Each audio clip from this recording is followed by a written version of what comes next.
Today I'm becoming the stepdaughter of a 1920s mobster. Come along for the ride!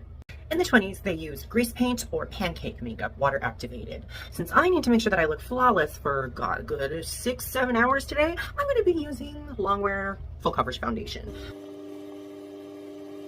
There's still so many dark circles. Oh God, I'm old.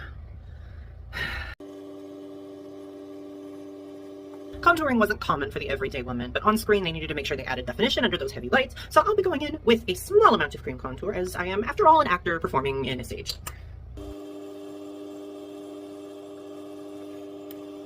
Great! Now, because there should never be any contour without highlight, I'm going to go in with a light cream color because I'm super pale. I don't know if you can tell, but I look like a complete grease ball right now. So let's go in with a matte powder foundation with a medium buildable coverage to soften up all of this shading. Eyeshadow in the 1920s was usually based on eye color. In my case, with brown eyes, we'll go with a purple. So we're going to go with a nice cut crease, but instead of blending up like you'd often see for a cut crease, I'm actually going to blend down and then soften it with a lighter shadow later. Now that I've defined my cut crease, I'm going to go ahead and use that same color all over my lid before going over with a shimmer color. Heavy lids were very, very popular at the time. Okay, let's soften that super harsh line with a nice cool toned matte mauve color. We're going to put a whole bunch of black gunk along our entire lash line and look somewhat like a raccoon. It's lovely and bold, and it could be from any decade. What defines it is the brows. 1920s brows were very thin. They went straight out and down.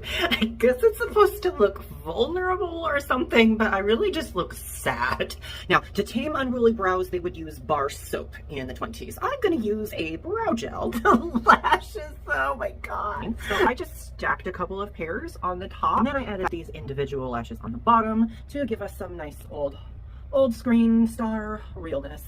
Blush in the 20s was red, and it was in the center of the face, right underneath the eye. So I have no choice in this. Oh Lord. What is my life? Oh my God. This is insane. Now for that 1920s rosebud lip. It was red. Always red. That's right.